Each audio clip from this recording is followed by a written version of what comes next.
회장님, 왜 제가 어머니입니까? 저는 그저 회사에서 일하는 청소부일 뿐입니다. 어머니라니요. 그럴 자격도 없습니다. 그럼 왜 제 아들을 구하려고 그렇게 몸을 던지셨습니까? 왜 늘 제 눈을 피하려고만 하셨습니까? 그리고 이 펜던트는 도대체 무엇입니까? 다 10년 동안 왜 아무 말도 하지 않으신 겁니까? 말할 수 없었어요. 말할 자격도 없다고 생각했어요. 그냥 멀리서라도 너를 보며 살아가는 게 그게 내 몫이라고 생각했단다. 자격이라뇨? 당신이 제 어머니 아닙니까? 아니야, 나는 널 버린 사람일 뿐이야. 내가 어머니라고 부를 사람은 널 지켜주신 분들이야. 그날 병실에서 친어머니와 제가 나눈 대화였습니다. 안녕하세요. 저는 서울에 사는 42세 정진수입니다. 저는 우리나라에서 어느 정도 규모가 있는 기업의 회장으로 일하고 있습니다. 남들이 보기엔 모든 걸 가진 것처럼 보이겠지만 제게는 늘 가슴속에 채워지지 않는 공허함이 있습니다. 바로 저를 낳아주신 친모를 찾지 못했다는 겁니다.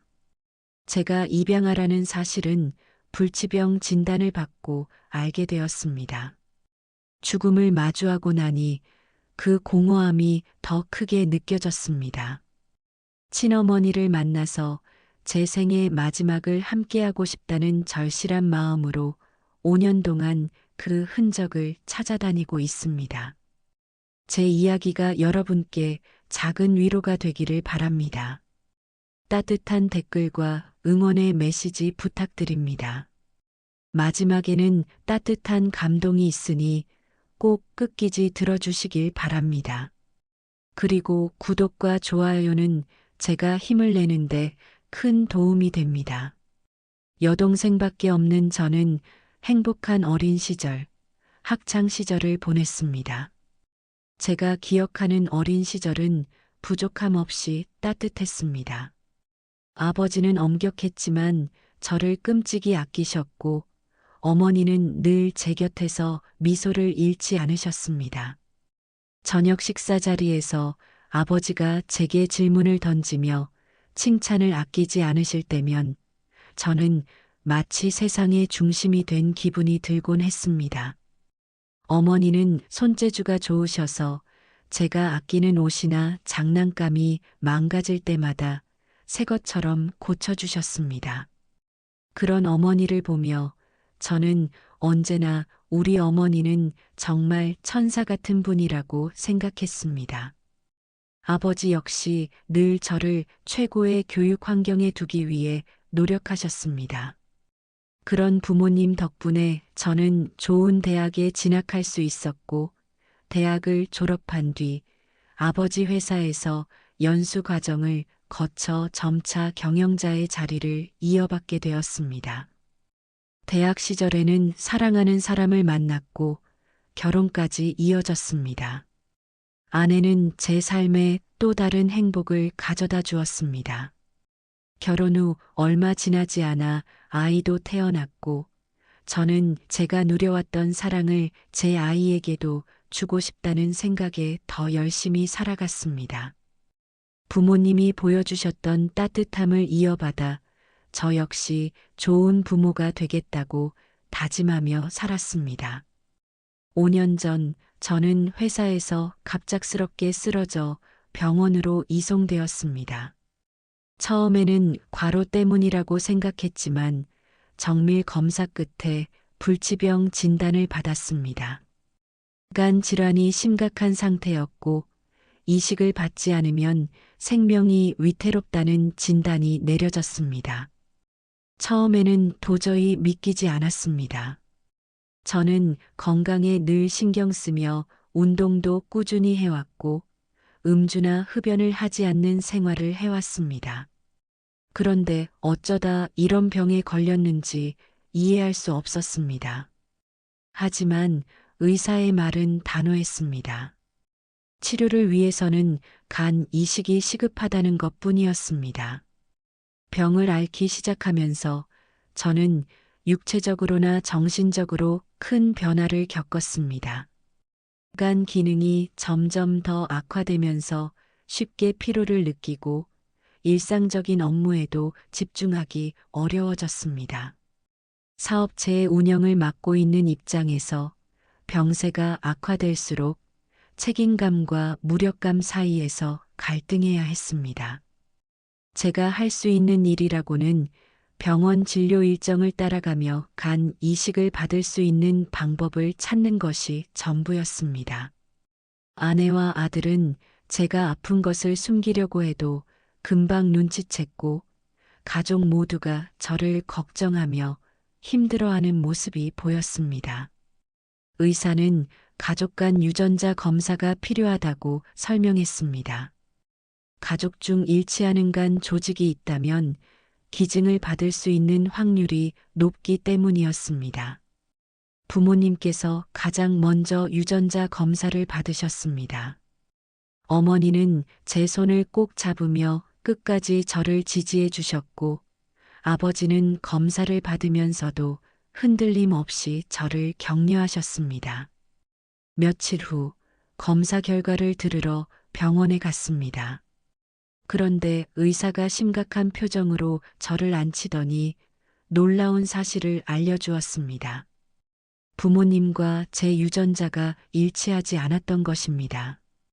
그 말은 즉 부모님이 저와 혈연 관계가 없다는 뜻이었습니다.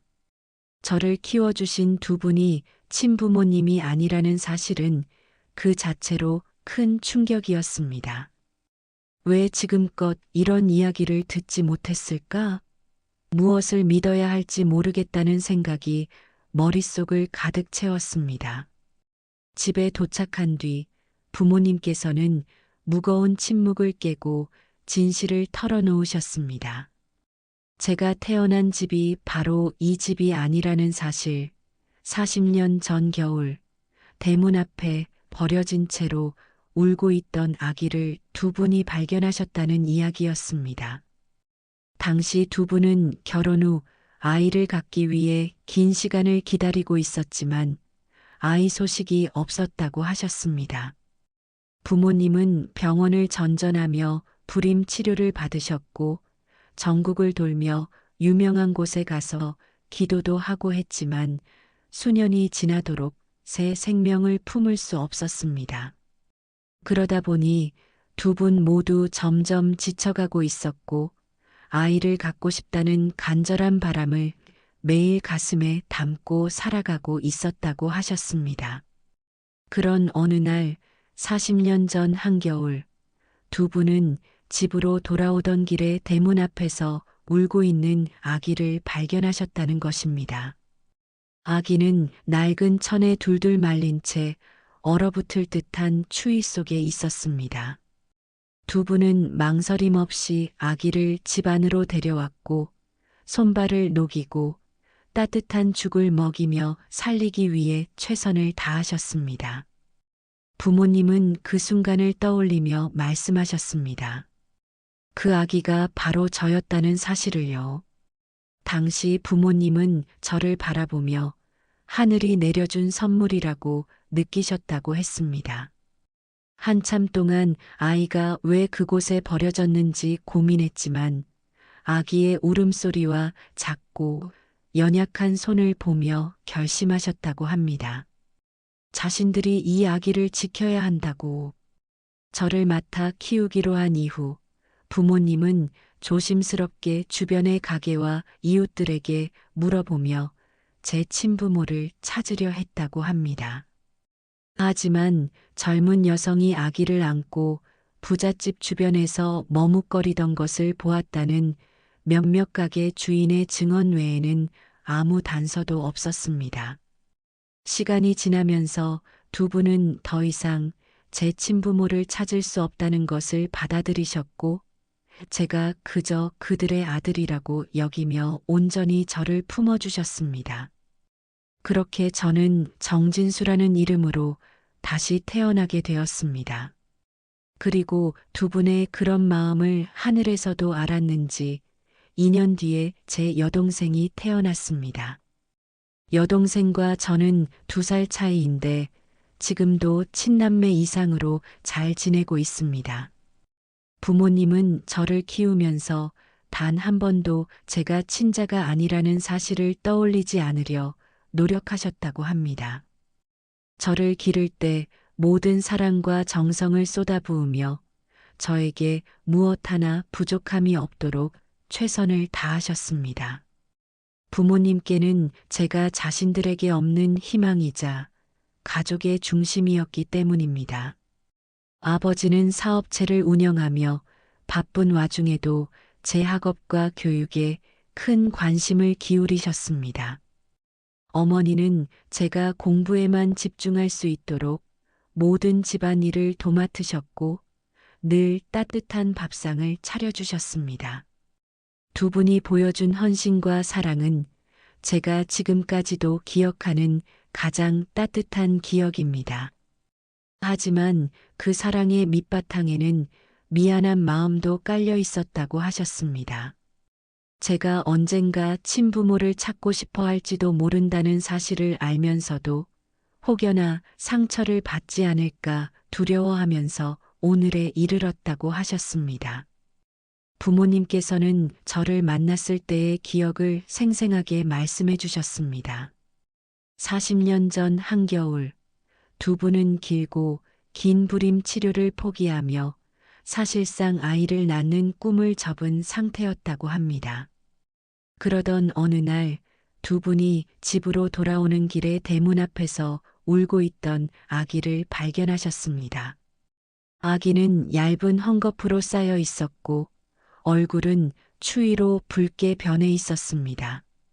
어머니는 망설임 없이 아기를 집으로 데려왔고 아버지는 그날 밤 따뜻한 물로 아기의 손과 발을 닦으며 혹시 부모를 찾을 수 있을까 하는 마음에 고민하셨다고 합니다.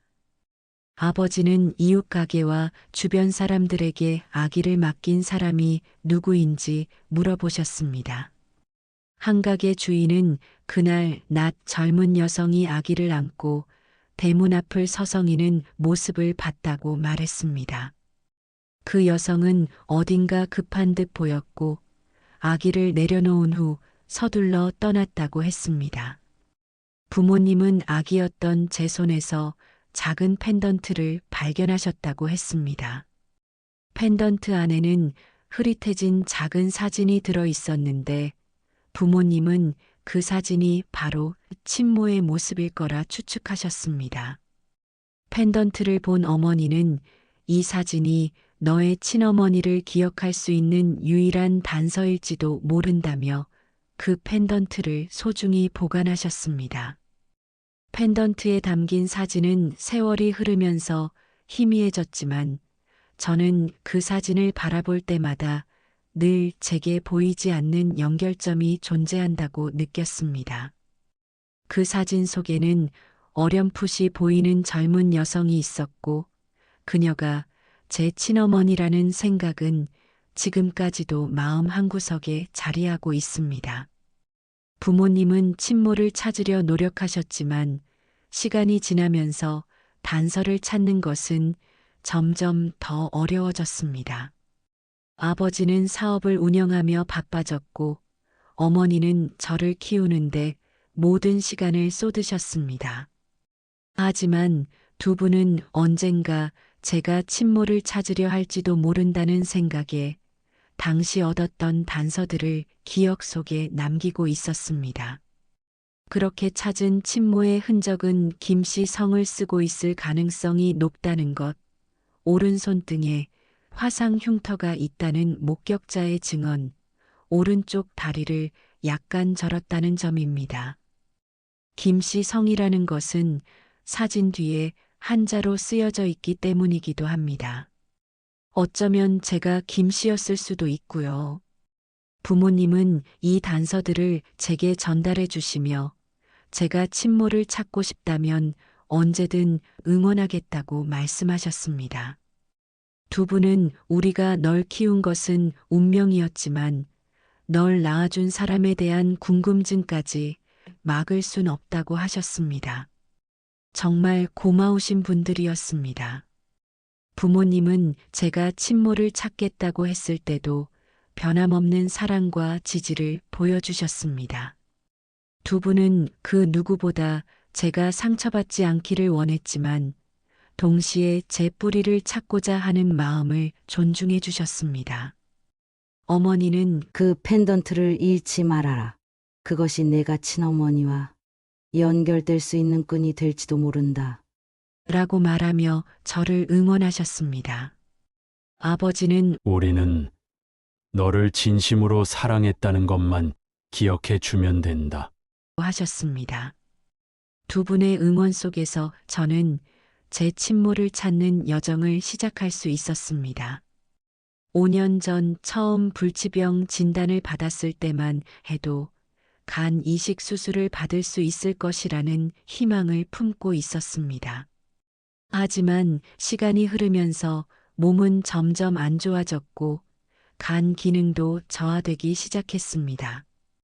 치료는 하고 있었지만 차도는 별로 없었으며 병원에서는 간 기증자를 찾는데 시간이 오래 걸릴 수 있다고 말했습니다. 하루가 다르게 체력이 약해졌습니다.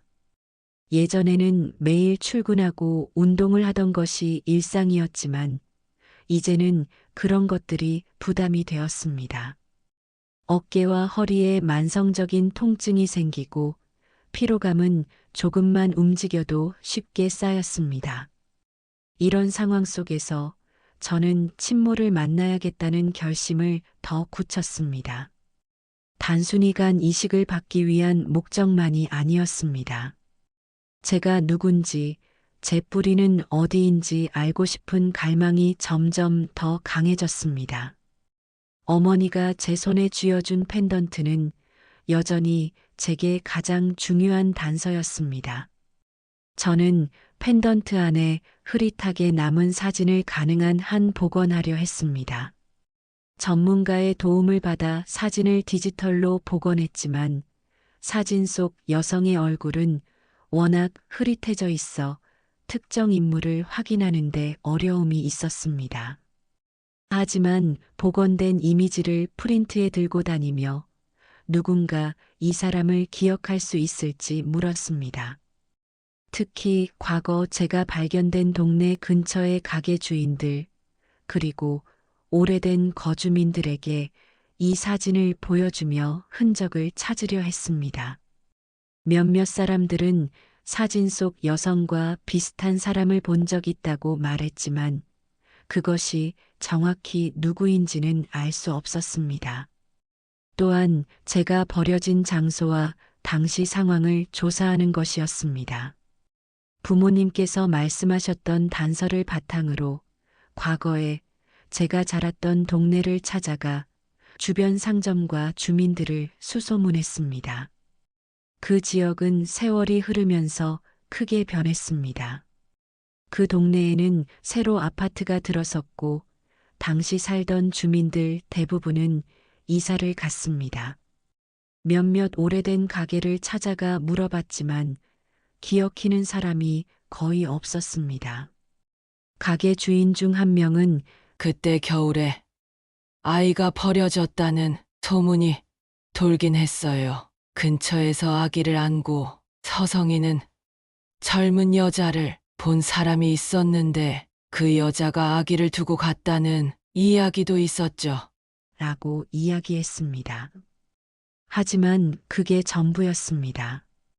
어머니를 찾는 과정에서 저는 부모님이 알려주신 단서를 바탕으로 병원도 조사하기 시작했습니다.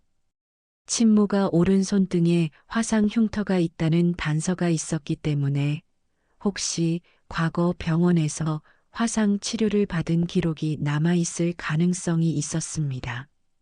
먼저 제가 발견된 동네와 가까운 병원들을 찾아갔습니다.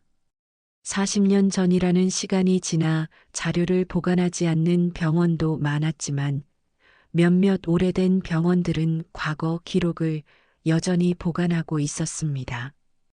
저는 병원 관계자들에게 화상 치료를 받은 환자 중 김씨성을 가진 사람, 특히 오른손에 화상을 입은 여성을 찾고 싶다고 요청했습니다.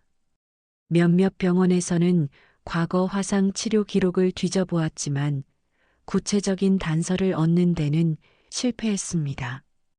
부모님이 말씀하셨던 친모의 상황을 떠올리며 당시 젊은 여성이 아이를 부잣집에 버릴 정도로 경제적으로 어려운 상태였을 가능성을 생각했습니다. 저는 그 지역 교회나 복지시설을 찾아가 당시 도움을 받았던 사람들의 기록을 확인하려 했습니다. 특히 교회는 지역 내에서 고아를 돌보거나 가난한 사람들에게 도움을 주는 역할을 했기 때문에 혹시라도 어머니가 그곳에서 지원을 받은 적이 있을지 모른다는 희망을 품었습니다. 교회 관계자들과 대화를 나누며 김 씨라는 성을 가진 여성의 흔적을 찾으려 했지만 시간이 너무 많이 지나 명확한 단서를 찾는 것은 어려웠습니다. 복지시설에서는 과거 지원받은 사람들의 기록을 보관하고 있는 경우가 있었지만 대다수는 세월이 지나며 기록이 사라지거나 비공개 처리된 경우가 많았기 때문입니다. 40년 전 사건에 대한 단서를 찾기 위해 저는 당시의 지역 신문사와 공공기관에도 문의했습니다. 혹시라도 당시 아이를 부잣집 대문 앞에 버리고 간 사건이 뉴스에 실렸거나 경찰 신고가 접수된 적이 있다면 단서를 얻을 수 있을 것 같았습니다. 지역 신문사는 당시 사건에 대한 기사가 존재하지 않는다고 답했습니다. 하지만 공공기관에서는 경찰 신고 기록이 있을 가능성을 제시했습니다.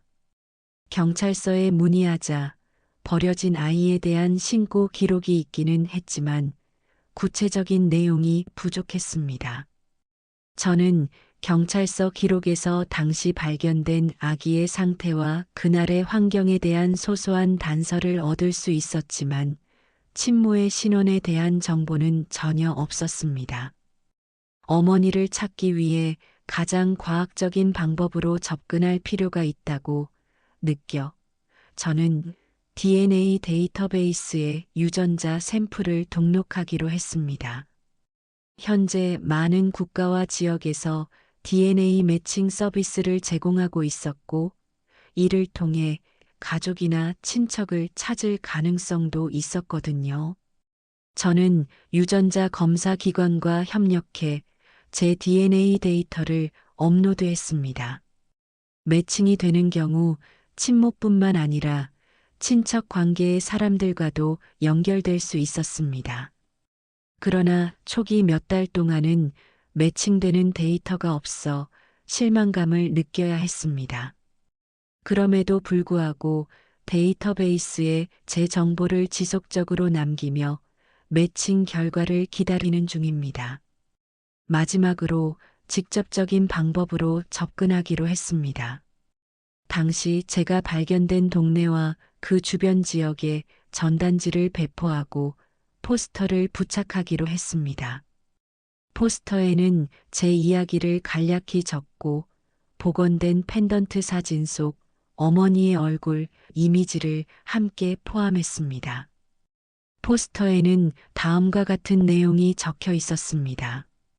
저는 40년 전 겨울 부잣집 대문 앞에 버려진 아이입니다. 어머니를 찾고 있습니다. 단서로는 김씨 성, 오른손에 화상 흉터, 다리를 약간 절었을 가능성입니다. 어머니를 아시는 분은 제 연락처로 꼭 연락 부탁드립니다. 포스터는 지나가는 사람들의 관심을 끌었고 일부 지역 주민들이 저를 도와주겠다고 연락해 왔습니다. 하지만 대부분의 연락은 과거를 잘 기억하지 못하거나 단편적인 추측에 불과한 내용이었습니다. 회사 지인의 소개로 저는 당시의 상황을 더 잘 이해할 수 있는 전직 경찰관을 만나보았습니다. 그는 40년 전 주변 환경과 지역 범죄에 대한 이해를 바탕으로 젊은 여성이 경제적으로 어려웠을 가능성 또는 사회적 압박 때문에 아이를 버렸을 가능성을 이야기했습니다. 또한 당시 화상을 입은 여성을 찾으려면 근처 공장에서 일했던 사람들을 찾아야 한다고 조언했습니다. 오른손에 화상을 입었다면 노동 환경에서 사고를 당했을 가능성이 높기 때문입니다. 저는 이 조언을 바탕으로 과거 공장이 있던 지역에서 또 다른 단서를 찾기 시작했습니다. 이 모든 시도에도 불구하고 확실한 단서를 얻는 것은 여전히 어려운 상황이었습니다. 하지만 저는 여전히 포기하지 않았습니다. 제게 남은 시간이 많지 않다는 것을 알고 있었지만 어머니를 찾고 싶다는 간절함은 결코 포기하지 않도록 해주었습니다. 혼자만의 노력으로 힘들 것 같아 저는 흥신소의 도움을 받기 시작했습니다. 과거 제가 버려졌던 동네와 사건의 단서를 전달하며 어머니를 추적해달라고 요청했습니다. 흥신소 직원들은 제게 말했습니다. 40년이라는 시간이 지났기 때문에 기록이나 주변 사람들의 기억을 찾는데 어려움이 있을 겁니다. 그래도 일단 단서가 있으면 추적은 가능합니다. 저는 부모님이 알려주신 3가지 단서를 중심으로 어머니를 찾겠다고 말했습니다. 흥신소 직원은 이 3가지 단서가 꽤 구체적이라고 말하며 희망을 놓지 말라고 했습니다.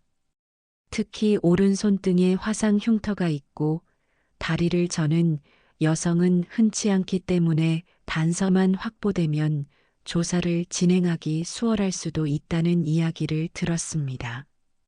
저는 흥신소에 추가적으로 부탁했습니다. 혹시라도 이런 특징에 맞는 여성을 발견하거나 누군가 기억해낸다면 꼭 연락해 주세요. 비용이 더 들더라도 끝까지 찾아주세요. 그날 이후로 흥신소는 제게 친모를 찾기 위한 다양한 조사 활동을 시작했습니다. 흥신소는 제가 버려졌던 동네를 중심으로 주변 사람들을 다시 폭넓게 인터뷰했습니다.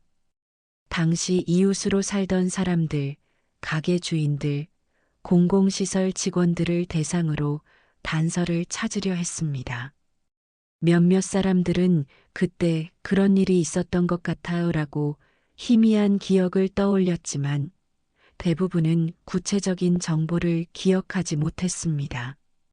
다만 한 동네 주민이 어렴풋이 기억을 떠올리며 이런 말을 했습니다.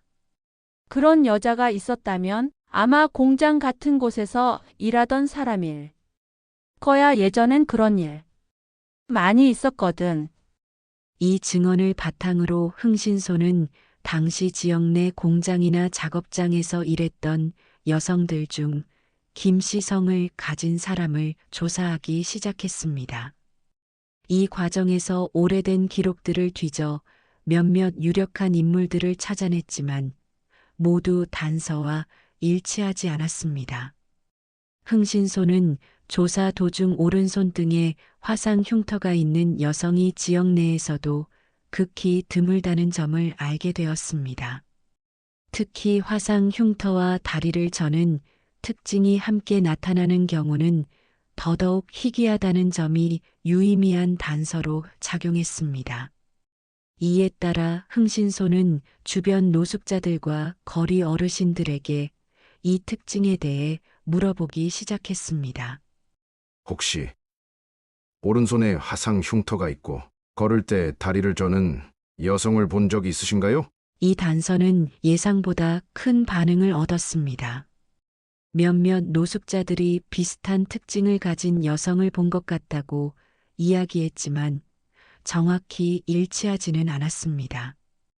어머니를 찾기 위해 흥신소에 모든 단서를 맡긴 뒤 저는 매일 초조한 마음으로 연락을 기다렸습니다. 그러던 중 흥신소로부터 첫 연락이 왔습니다. 비슷한 특징을 가진 여성을 본 사람이 나타났습니다. 서울 강북의 한 전통시장에서 일하는 분이라고 합니다. 오른손 등에 흉터가 있고 걸을 때 약간 절뚝거린다고 하네요. 저는 곧바로 시장으로 향했습니다. 건강 문제로 인해 장시간 이동이 어려웠지만 흥신소 직원과 함께 그 여성을 만났을 때 저는 유심히 살펴보았습니다. 하지만 제가 찾던 어머니가 아니었습니다. 그 할머니는 자신의 손등에 난 흉터가 오래전 주방 일을 하다가 생긴 사고 때문이라고 말했습니다. 다리를 저는 것도 몇 년 전 교통사고로 인한 것이라고 했습니다. 실망감이 밀려왔지만 저는 최대한 미소를 유지하며 감사 인사를 전하고 자리를 떠났습니다. 이후 흥신소로부터 비슷한 연락이 계속해서 들어왔습니다. 서울 각지에서 어머니의 단서에 해당하는 사람을 봤다는 제보가 이어졌습니다. 저는 그때마다 회사 업무와 상관없이 곧바로 움직였습니다. 서울의 골목골목을 누비며 시장, 공장지대, 공원, 심지어 거리 노숙자들이 자주 모이는 장소까지 발길이 닿지 않은 곳이 없었습니다. 어떤 날은 흥신소에서 동대문 근처의 공장에서 일하던 여성에 대해 알려주었습니다. 그 할머니는 분명 오른손등에 흉터가 있었고 걷는 모습도 약간 불편했습니다. 하지만 만나고 보니 그분 역시 제가 찾는 어머니가 아니었습니다. 또 어떤 날은 한 노숙자가 비슷한 특징을 가진 여성을 알고 있다고 하여 새벽에 서울역 근처로 달려갔습니다. 하지만 그분은 이미 다른 지역으로 떠난 뒤였고 그 흔적조차 찾을 수 없었습니다. 어느 날 저는 한 번도 가본 적 없는 서울 외곽의 낡은 건물을 찾아갔습니다. 비슷한 단서를 가진 할머니가 그곳에 살고 있다는 제보를 받았기 때문입니다. 좁고 어두운 골목을 지나 도착한 그곳에서 저는 다시 한번 희망을 걸고 문을 두드렸습니다. 하지만 그곳에 사는 할머니는 제가 찾는 사람이 아니었습니다. 그 할머니는 아기를 낳아본 적이 없다고 말하며 저를 동정 어린 눈빛으로 바라봤습니다. 그날 밤 저는 집으로 돌아오며 처음으로 모든 것이 헛된 것이 아닐까 하는 좌절감에 빠졌습니다. 흥신소로부터의 연락은 희망을 품게 했지만 매번 잘못된 만남으로 끝날 때마다 절망감은 더 깊어졌습니다. 어머니가 정말 살아계신지조차 확신할 수 없는 상황에서 저는 희미한 단서 하나의 의지에 계속해서 움직여야 했습니다. 서울 구석구석, 남산 아래 좁은 골목, 영등포의 재래시장, 강남의 거리 노숙자들까지 저는 단서를 따라다니며 발길이 닿지 않은 곳이 없었습니다. 하지만 만나게 되는 사람들은 늘 제가 찾던 어머니가 아니었고 그때마다 실망과 피로는 더욱 커져갔습니다. 몸은 점점 더 나빠졌습니다. 어지럼증과 피로감 때문에 한 번의 이동 후에는 하루를 꼬박 쉬어야 했고 몸이 따라주지 않을 때는 도움을 받아야 했습니다. 그럼에도 저는 포기하지 않았습니다. 어머니를 찾겠다는 간절함이 모든 어려움을 이겨낼 수 있는 유일한 힘이었습니다. 저는 이렇게 다짐했습니다. 언젠가, 정말 언젠가는 어머니를 만날 수 있을 거야. 이 단서들이 비록 희미하지만 어머니와 연결될 수 있는 끈일지도 몰라. 그 간절함은 일상적인 상황에서도 제 행동에 영향을 미치기 시작했습니다. 길을 걷다 우연히 절뚝거리는 할머니를 보면 저는 그분이 어머니일지도 모른다는 생각에 발걸음을 멈췄습니다. 멀리서 걸어오는 누군가가 오른손을 옷으로 가리는 모습만 봐도 저는 도망치듯 쫓아가 그분을 붙잡고 묻곤 했습니다. 혹시 김씨 성을 쓰시나요? 손에 화상 흉터가 있으신가요? 한 번은 자동차를 몰고 가던 중 횡단보도를 건너는 다리를 저는 할머니를 발견했습니다. 순간 저는 방향을 틀어 차를 멈추고 할머니를 따라갔습니다. 걸음걸이는 어딘가 불편해 보였고 저 멀리서 보았을 때 오른손에 흰 천을 감고 있는 것처럼 보였습니다. 차를 세우고 급히 다가갔지만 가까이서 본 할머니 손에는 화상 흉터가 없었습니다. 저는 미안하다고 사과하며 물러났지만 이미 몇몇 사람들이 저를 이상하게 쳐다보고 있었습니다. 길을 걷다 마주치는 행인들, 대중교통에서 우연히 마주친 승객들, 심지어 지하철 플랫폼에 서 있는 노숙인까지 저는 주변 모든 사람들을 유심히 살피기 시작했습니다. 그중 단 한 명이라도 어머니와 단서가 일치할 가능성이 보이면 저는 즉시 따라가 확인하려 했습니다.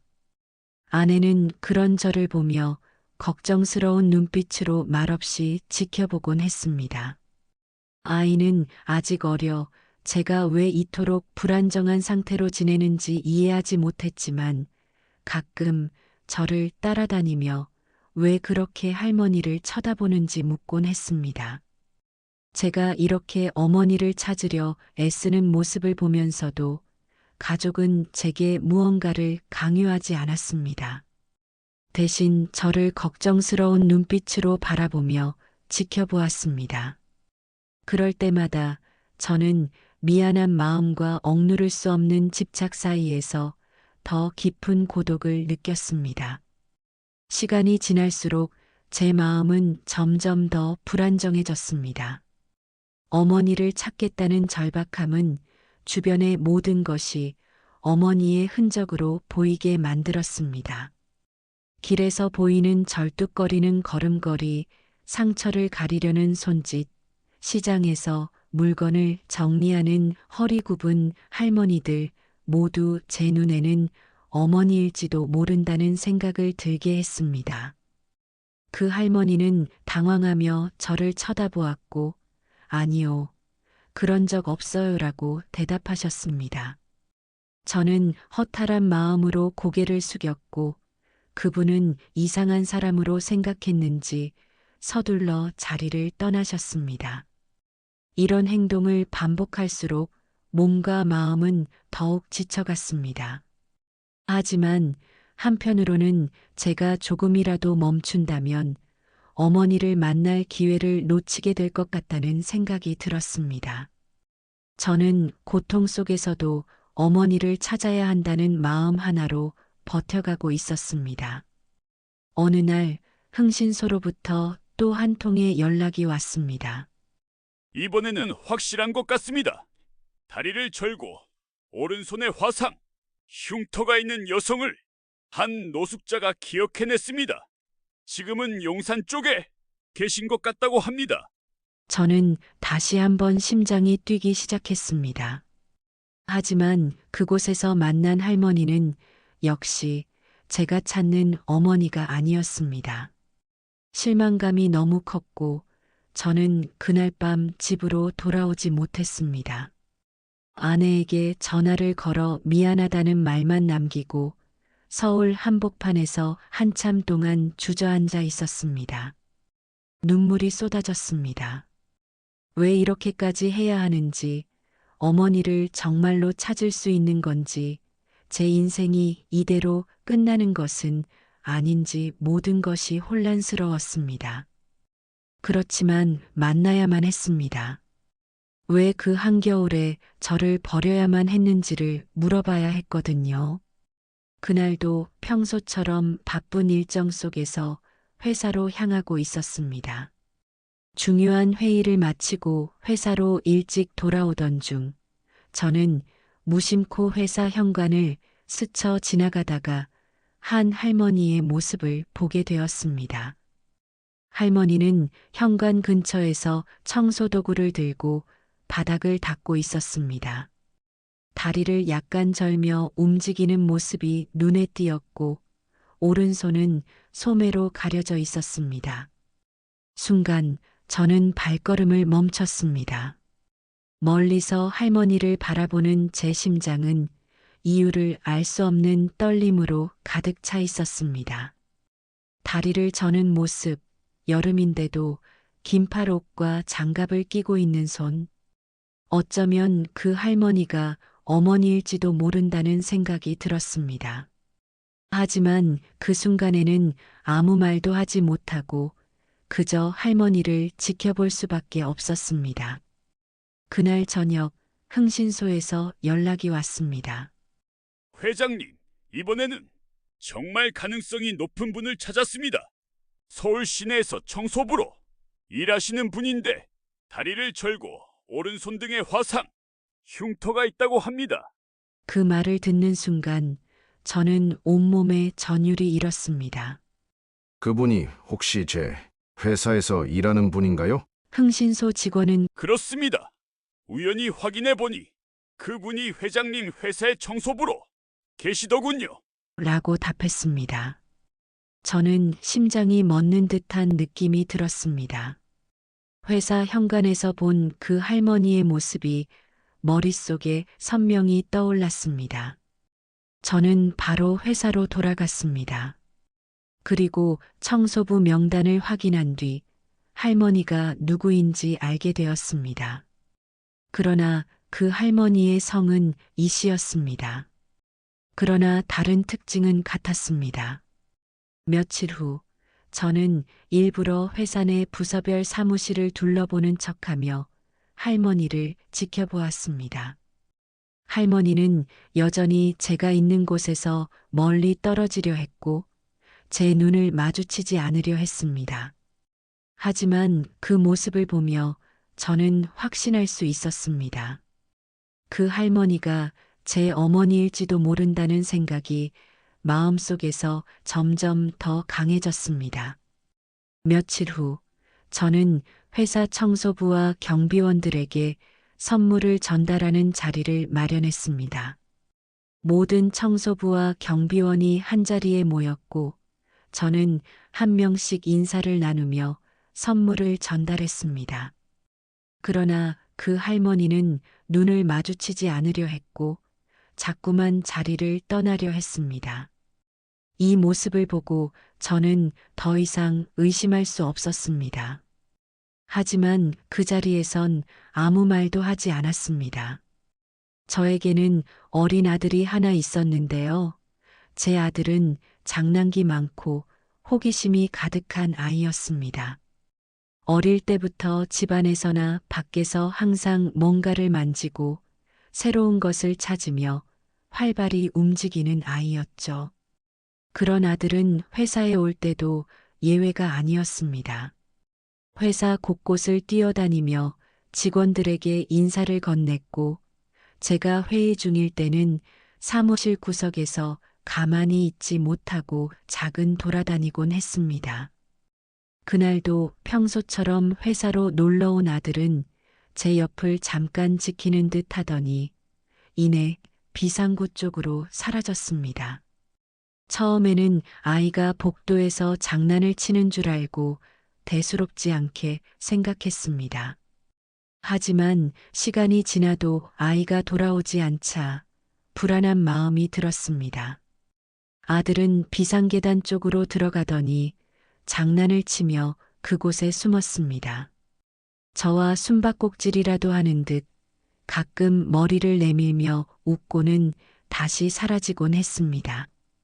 하지만 미끄러운 계단에서 발을 헛디딘 아들은 균형을 잃고 넘어졌습니다. 그렇게 계단을 굴러가던 아들은 계단 난간에 걸려 떨어지려고 하고 있었습니다. 계단 난간에 매달려 흔들리던 아들은 큰 소리로 울음을 터뜨렸습니다. 그 소리를 듣고 복도를 지나던 직원 몇 명이 놀라 달려왔지만 그 누구보다 먼저 달려든 사람은 바로 그 청소부 할머니였습니다. 그 순간 할머니는 자신의 몸을 던져 아들을 붙잡았습니다. 아들을 끌어안은 채 바닥으로 몸을 돌려 넘어지며 아이가 더 이상 아래로 떨어지지 않도록 꼭 안았습니다. 아들은 다치지 않았지만 할머니는 바닥에 부딪히며 큰 충격을 받은 것 같았습니다. 직원들이 달려와 두 사람을 부축하며 상황을 수습했지만 할머니는 움직이기 어려운 상태였습니다. 아들은 두려움에 눈물을 흘렸지만 할머니는 미소를 지으며 괜찮다는 손짓을 보냈습니다. 저는 즉시 할머니를 병원으로 옮겼습니다. 아들을 살려주신 분을 그냥 둘 수 없었기 때문입니다. 병원에서 할머니의 상태를 확인하던 중 저는 우연히 할머니의 오른 손등을 보게 되었습니다. 거기에는 제가 찾고 있던 바로 그 화상 흉터가 있었습니다. 그 순간 저는 심장이 멎는 것 같았습니다. 할머니의 다리 상태, 손등의 흉터, 그리고 어머니의 단서와 일치하는 모든 특징이 머릿속에 하나로 이어졌습니다. 더 이상 망설일 수 없었습니다. 병원에서 치료를 받고 누워있는 할머니를 바라보며 저는 모든 용기를 짜내어 조심스럽게 DNA 검사를 의뢰했습니다. 그 할머니가 제 어머니일 수도 있다는 가능성과 그렇지 않을 수도 있다는 불안이 복잡하게 얽히며 제 마음을 괴롭혔습니다. 검사 결과를 기다리는 며칠 동안 저는 복도에서 초조하게 걸음을 옮기며 끊임없이 자신에게 물었습니다. 만약 할머니가 친모가 아니라면, 이 모든 것이 또 한 번의 실망으로 끝난다면 어떻게 해야 할까? 하지만 동시에 또 다른 생각이 떠올랐습니다. 만약 진짜 친모라면 왜 나를 버렸는지, 엄마의 삶은 어땠는지, 엄마를 이해할 준비가 되었을까? 검사 결과가 나오는 날 병원의 긴 복도를 걷는 제 발걸음은 어느 때보다 무거웠습니다. 흰 봉투를 손에 들고도 열기를 망설였고 그 작은 서류 속 단어들이 제 인생을 어떻게 바꿀지 두려웠습니다. 봉투를 열고 결과지를 펼친 순간 두 눈에 힘을 주고 결과를 확인했습니다. 99.9% 일치. 바로 제가 5년을 찾아 헤매던 친모였습니다. 순간 온몸에 힘이 풀려 병원 벤치에 주저앉았습니다. 지난 40년간의 그리움, 절망, 그리고 희망이 한꺼번에 밀려왔고 제 두 눈에서는 눈물이 멈추지 않았습니다. 그토록 긴 여정 끝에 드디어 어머니를 찾았습니다. 병실 안은 고요했습니다. 어머니는 창밖을 바라보다가 제가 들어오자 천천히 고개를 돌렸습니다. 눈이 마주쳤지만 저는 무슨 말을 해야 할지 몰라 한참을 망설였습니다. 그러다 가까이 다가가 작은 목소리로 물었습니다. 병실은 고요했습니다. 어머니는 창밖을 바라보다가 제가 들어서자 천천히 고개를 돌렸습니다. 저는 어머니와 눈을 마주쳤고 한참 동안 가만히 서 있다가 어렵게 다가갔습니다. 어머니, 그 말을 듣는 순간 표정이 굳었습니다. 당황한 기색으로 저를 바라보다가 고개를 흔들며 말을 꺼냈습니다. 회장님, 왜 제가 어머니입니까? 어머니는 한숨을 내쉬며 제 눈을 피했습니다. 저는 그저 회사에서 일하는 청소부일 뿐입니다. 어머니라니요. 그럴 자격도 없고 그런 말을 들을 이유도 없습니다. 어머니의 목소리는 떨렸지만 단호했습니다. 저는 순간 얼어붙었고 무슨 말을 해야 할지 몰랐습니다. 어머니는 눈물을 머금고 고개를 숙이며 말을 이어갔습니다. 회장님께는 이미 훌륭한 부모님이 계시지 않습니까? 그분들이 진짜 어머니, 아버지십니다. 제가 그런 분들의 자리를 빼앗을 수는 없습니다. 어머니는 자신의 손을 만지작거리며 마치 모든 것을 부정하려는 듯 고개를 돌렸습니다. 어머니는 잠시 머뭇거리다가 떨리는 목소리로 말을 이어갔습니다. 저는 그저 회장님 곁에서 일하면서 멀리서 지켜본 것뿐입니다. 어머니라고 부르지 마세요. 저는 아무것도 아닌 사람입니다. 회장님께는 저 같은 사람이 어울리지 않습니다. 어머니의 손은 미세하게 떨리고 있었으며 저는 그 말을 듣는 순간 어머니의 깊은 죄책감과 고통을 느낄 수 있었습니다. 어머니는 자신이 과거의 선택으로 어머니라 불릴 자격을 잃었다고 믿고 있었습니다. 그렇지만 저는 물었습니다. 그 옛날 왜 저를 버렸냐고요? 어머니는 병실에서 조용히 과거의 이야기를 꺼내기 시작했습니다. 어머니의 삶은 처음부터 힘겨운 날들의 연속이었다. 젊은 시절 남편과 함께 작은 공장에서 일하며 어렵게 살아갔고 가진 것은 없었지만 더 나은 미래를 꿈꾸며 하루하루를 버텨왔다고 했습니다. 그 남편의 성이 김 씨였으며 펜던트에 있던 글씨는 제 성이 김 씨라는 것을 의미했다고 합니다.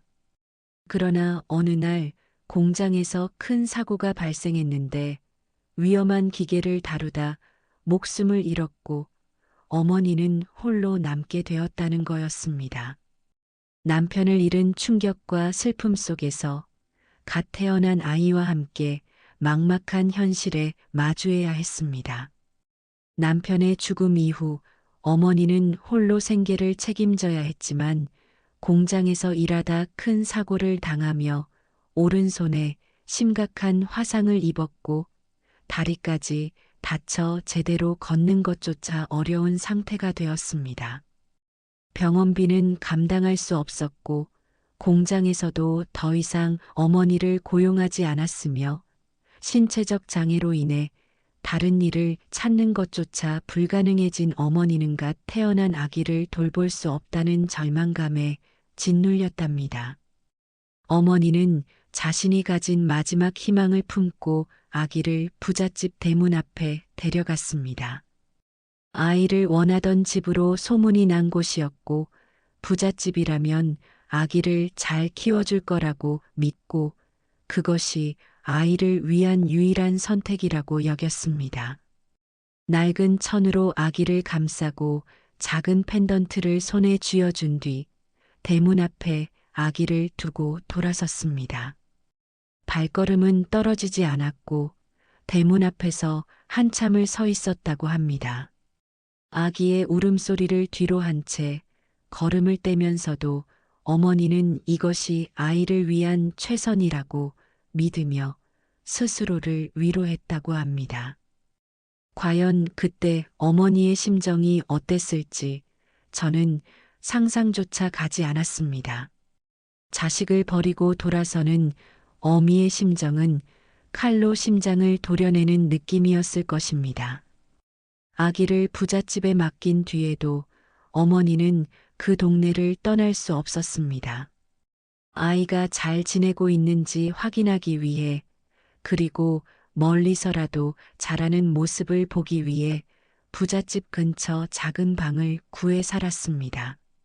아이가 유치원에 다닐 때 어머니는 학교 앞에서 아이가 손을 흔들며 친구들과 뛰어노는 모습을 지켜봤으며 운동의 날 아이가 트랙을 달리는 모습을 멀리서 보며 자신이 해주지 못한 사랑을 떠올렸다고 합니다. 졸업식 날에는 교문 밖에서 아이가 부모님과 함께 사진을 찍는 모습을 바라보며 조용히 눈물을 흘린 적도 있었습니다. 부잣집 가족이 아이를 진심으로 사랑하고 아낌없이 키우는 모습을 볼 때마다 안심이 되기도 했지만 동시에 멀리서만 지켜봐야 하는 자신의 처지를 비통해하기도 했고요. 어머니는 아이가 성장해 성공적으로 회장이 되었다는 소식을 알게 되었고, 그 소식을 들었을 때 가까이에서라도 아이를 지켜보고 싶다는 마음으로 회사 청소부로 취직했습니다. 회사에서 어머니는 조용히 자신을 숨긴 채 일하며 멀리서 아이가 잘 살아가고 있다는 모습을 보는 것으로 위안을 삼았습니다. 회장으로서 사람들에게 환하게 웃으며 인사를 건네는 모습, 일에 몰두하며 바쁘게 움직이는 모습을 볼 때마다 어머니는 비록 자신이 다가가지 못하지만 아이가 잘 자랐다는 사실에 안도감을 느꼈답니다. 어머니는 자신의 존재를 숨기며 아이가 가족과 평화롭게 살아가는 모습이 유지되기를 바랐습니다. 하지만 마음속 깊은 곳에서는 한 번쯤 아이를 안아보고 직접 말을 걸어보고 싶다는 소망이 사라지지 않았다고 했습니다. 청소부로 일하며 아들의 곁에서 그를 멀리서나마 지켜보던 어머니는 어느 날 직원들의 대화 속에서 충격적인 이야기를 듣게 되었습니다. 아들인 회장이 심각한 병에 걸려간 이식을 받지 않으면 생명을 유지하기 어렵다는 소식이었습니다. 어머니는 믿을 수 없었습니다. 멀리서 항상 건강해 보이던 아들이 죽음과 가까운 병을 앓고 있다는 사실은 큰 충격이었습니다. 아들이 회의에서 갑작스럽게 쓰러졌다는 이야기를 듣고 자책감에 휩싸였습니다. 자신이 그동안 아무것도 하지 못하고 멀리서만 지켜본 것이 얼마나 큰 잘못인지를 깨달았습니다. 어머니는 매일 회사에서 아들을 멀리서 바라보며 걱정했습니다. 아들이 점점 더 지쳐가는 모습, 얼굴이 창백해지는 모습은 어머니를 괴롭게 만들었습니다. 아들이 병으로 고통받는 모습을 더 이상 지켜볼 수 없었던 어머니는 주저하지 않고 자신의 간을 기증하기로 결심했습니다. 어머니는 병원에서 상담을 받으며 간 이식이 가능할지 검사를 받았습니다. 검사 결과 간 기증이 가능하다는 소식을 들은 어머니는 기증을 결정하고 재간으로 아들을 살릴 수 있다면 그렇게 하라고 담당 의사에게 말했습니다. 수술 날짜가 정해지고 어머니는 그동안의 죄책감과 후회를 모두 씻어내려는 듯 평온한 표정을 짓기 시작했습니다. 수술은 성공적으로 진행되었습니다. 어머니의 간은 저에게 이식되었습니다. 의사들은 간 이식이 잘 마무리되었으며 수술 자체에는 큰 문제가 없었다고 설명했습니다. 하지만 수술 후 어머니의 건강은 점차 악화되기 시작했습니다. 이식 수술은 성공적이었지만 어머니의 몸은 이미 오랜 세월 동안의 노동과 질병으로 약해질 대로 약해져 있었습니다. 어머니는 간 이식 후 회복 과정을 시작했지만 점차 몸이 쇠약해졌습니다. 수술 직후에는 별다른 이상이 없어 보였지만 시간이 지나면서 작은 합병증들이 연이어 나타나기 시작했습니다. 면역력이 급격히 떨어지면서 병상에서 누워있는 시간이 늘어났습니다. 의사들은 최대한 치료를 진행했지만 어머니의 몸은 점점 더 버티기 어려운 상태로 접어들었습니다. 어머니는 아들이 병원에서 찾아와 걱정스러운 얼굴로 자신을 볼 때마다 미소를 지으려 했습니다. 하지만 그 미소 뒤에는 아들을 살렸다는 안도감과 자신의 건강이 점점 나빠진다는 현실이 공존하고 있었습니다. 어머니는 자신의 상태가 악화되고 있다는 것을 누구보다 잘 알고 있었습니다. 하지만 어머니는 아들에게 걱정을 끼치지 않으려 했고 늘 밝은 표정을 유지하려 노력했습니다. 아들이 건강해졌다는 사실만으로도 충분하다는 마음이 어머니를 지탱해주는 유일한 힘이었습니다. 어머니는 아들이 회복되어 가는 모습을 보며 자신의 선택에 후회가 없음을 확신했습니다. 하지만 시간이 흐를수록 어머니의 체력은 급격히 떨어졌고 결국 침대에서 일어날 수 없게 되었습니다. 어머니의 마지막 날들은 평화로웠지만 몸은 점점 더 무겁게 어머니를 압박했습니다. 어머니는 병세가 악화되어 침대에서 일어나기 힘든 상태였지만 아들이 곁에 있다는 사실만으로도 평온해 보였습니다. 그러나 어머니에게 사랑과 감사를 전하기 위해 저는 혼자만이 아니라 저를 키워주신 양부모님, 제 아내와 아이도 함께 병원을 찾았습니다. 어머니는 병실로 들어오는 양부모님과 가족을 보고 놀란 표정을 지었습니다. 양부모님은 다가가 조용히 고개를 숙이며 친모를 향해 인사를 건넸습니다. 그동안 얼마나 힘드셨습니까? 진수를 이만큼 잘 키울 수 있었던 것은 어머님께서 아들을 위해 보여주신 큰 사랑 덕분입니다. 저희도 진심으로 감사드립니다. 친어머니는 흐르는 눈물을 막을 수 없었습니다. 양부모님의 진심 어린 인사에 어머니는 자신의 죄책감과 두려움이 조금씩 풀어지는 것을 느꼈습니다. 이어서 제 아내와 아이가 다가갔습니다. 아내는 침대 옆에 조용히 앉아 어머니의 손을 잡으며 말없이 미소 지었습니다. 아내는 어머니의 희생 덕분에 지금의 가족이 있을 수 있었다는 사실을 잘 알고 있었기에 어머니의 손을 꼭 붙잡고 눈물을 보였습니다. 어린 아들은 조금 어리둥절한 얼굴로 어머니를 바라보다가 제 손을 잡고 인사를 건넸습니다. 할머니, 아빠를 살려주셔서 고마워요. 그 한마디에 병실 안에 모두가 눈시울을 붉혔습니다. 어머니는 아이의 손을 부드럽게 쓰다듬으며 눈물을 흘렸습니다.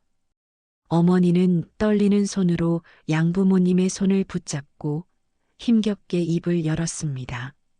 진수에게 훌륭한 부모님이 되어주셔서 감사합니다. 이 아이를 제가 키울 수는 없었지만 이렇게 잘 자라게 해주셔서 정말 감사합니다. 양부모님은 손을 꼭 잡고 눈물을 흘리며 말했습니다. 어머님께서 진수를 위해 보여주신 큰 사랑을 잊지 않겠습니다. 어머님의 사랑이 있었기에 이 아이가 이렇게 잘 자랄 수 있었습니다. 어머니는 아내와 아이를 바라보며 흐뭇한 미소를 지었습니다. 그리고 마지막으로 제 손을 붙잡고 말없이 오래도록 바라보았습니다. 어머니는 끝내 자신의 병세를 이겨내지 못하고 세상을 떠났습니다.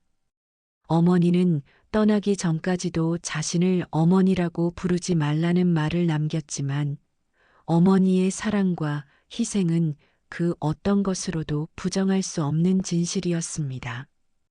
어머니가 세상을 떠난 지 몇 년이 지났습니다. 하지만 어머니의 희생과 사랑은 여전히 제 삶의 중심에 남아 있습니다. 그녀는 자신을 어머니라고 부르지 말라며 끝까지 부정했지만 제게는 세상에서 가장 위대한 어머니였습니다. 펜던트를 손에 쥘 때마다 어머니의 따뜻한 미소와 희생이 떠오릅니다. 자신의 모든 것을 바쳐 아들을 살린 어머니의 사랑은 그 어떤 말로도 표현할 수 없을 만큼 위대했습니다. 어머니는 제가 살아야 할 이유와 방향을 남기고 떠나셨고 그 사랑은 제 삶의 가장 큰 원동력이 되었습니다. 또한 지금의 제가 있기까지 어머니뿐만 아니라 저를 키워주신 부모님께도 깊은 감사의 마음을 느낍니다. 양부모님은 제가 친모를 찾는 동안 단 한 번도 저를 비난하거나 막지 않으셨습니다. 오히려 제가 흔들리지 않도록 언제나 곁에서 지지해 주셨고 진심 어린 사랑으로 저를 품어주셨습니다. 양부모님은 제게 부모의 조건은 혈연이 아니라 끝없는 사랑과 헌신이라는 것을 몸소 보여주신 분들이었습니다. 친모를 찾는 동안 느꼈던 복잡한 감정 속에서도 양부모님께서 주신 사랑은 제 삶의 든든한 버팀목이 되어 주었습니다. 제가 병으로 쓰러졌을 때 누구보다 먼저 손을 잡아주신 분들이 양부모님이었습니다. 그 사랑 덕분에 저는 포기하지 않고 끝까지 어머니를 찾아 나설 수 있었습니다. 그리고 이제 그분들의 사랑이 없었다면 저는 이 자리까지 오지 못했을 것입니다. 어머니의 희생과 양부모님의 사랑은 제게 사랑의 본질이 무엇인지 가르쳐 주었습니다. 진정한 가족은 서로를 위해 헌신하며 그 사랑은 어떤 어려움도 극복할 수 있는 힘이 된다는 것을 배웠습니다. 이제 저는 두 분 모두에게 부끄럽지 않은 삶을 살기로 다짐했습니다. 양부모님께 받은 사랑, 그리고 친모께서 남긴 희생이 헛되지 않도록 제 삶을 더 진실하고 의미 있게 만들어 가겠습니다. 이 이야기를 들으며 누군가는 자신의 가족을 떠올렸을지도 모릅니다. 삶의 어려움 속에서도 가족과 함께 나누는 사랑은 어떤 고통도 이겨낼 힘을 줍니다. 만약 여러분이 지금 가족과 갈등하거나 소홀했던 관계가 있다면 용기를 내어 먼저 다가가 보세요. 사랑은 말보다 행동에서 비롯된다는 것을 저는 제 어머니와 부모님을 통해 배웠습니다. 이 영상을 보며 떠오른 사람이 있다면 지금이라도 그들에게 마음을 전해보세요. 여러분의 작은 용기가 누군가에게는 큰 위로와 사랑이 될 수 있습니다. 구독과 좋아요, 응원의 댓글 부탁드립니다. 다음 이야기도 많은 관심 부탁드리며 오늘도 가족과 따뜻한 하루를 보내시길 바랍니다. 감사합니다.